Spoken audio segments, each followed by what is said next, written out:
It's expensive. It's scary. It's the bane of penniless teenage drivers everywhere. It's the proverbial giant elephant in the room that nobody wants to talk about.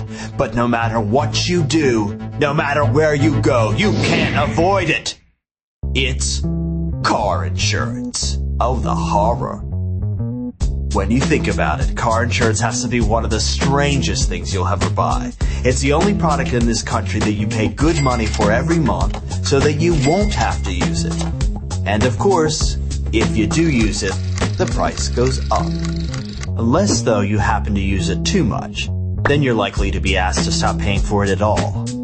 Confusing, huh?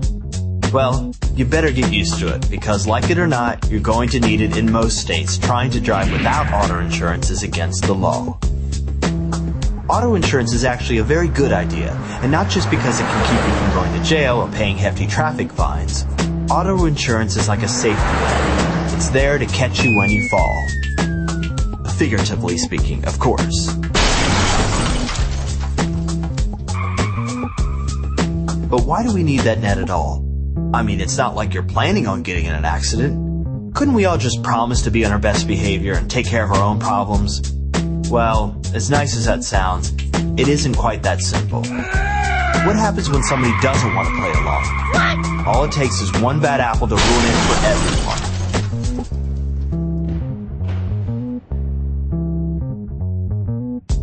And what if the problem isn't another driver? What if you're the only driver involved and you accidentally run into a tree or something? Or a tree runs into you? Hey, weird things happen out there on the road. But maybe you're a fatalist. Maybe you believe whatever happens, happens. Que sera, sera.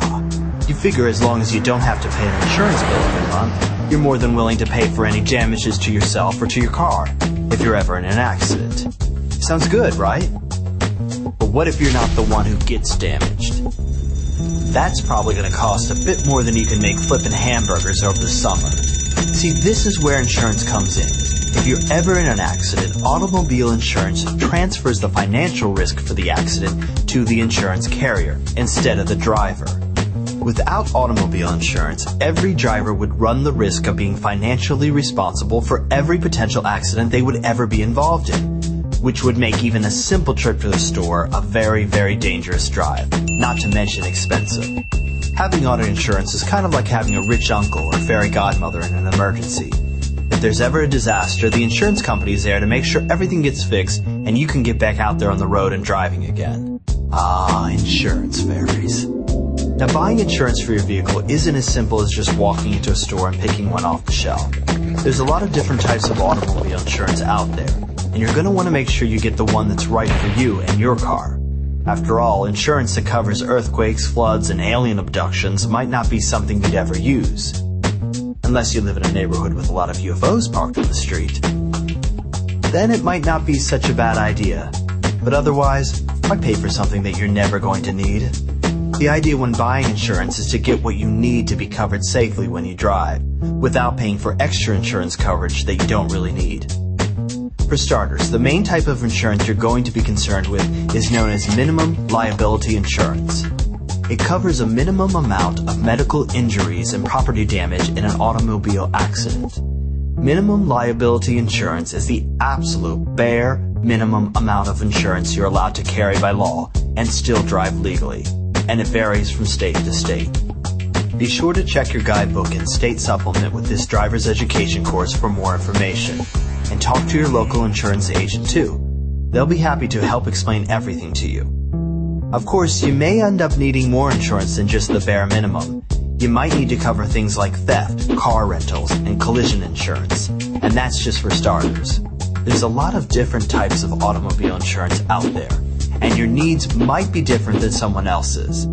And of course, the more you insure, the more it's going to cost you. And even if you decide to go with just the bare minimum, the cost can still vary depending on who you are and what you're driving. For example, if you're driving a cheap used car, you're probably not going to need as much insurance as you would if you were driving a super ultra fancy $1 million sports car. You're not going to get to drive a super ultra fancy $1 million sports car. Sorry. That's probably a good thing too. Since your insurance coverage would need to be enough to pay for the cost of your car, as well as any damages that you might accidentally cause, the insurance premiums would be astronomical on a car that expensive.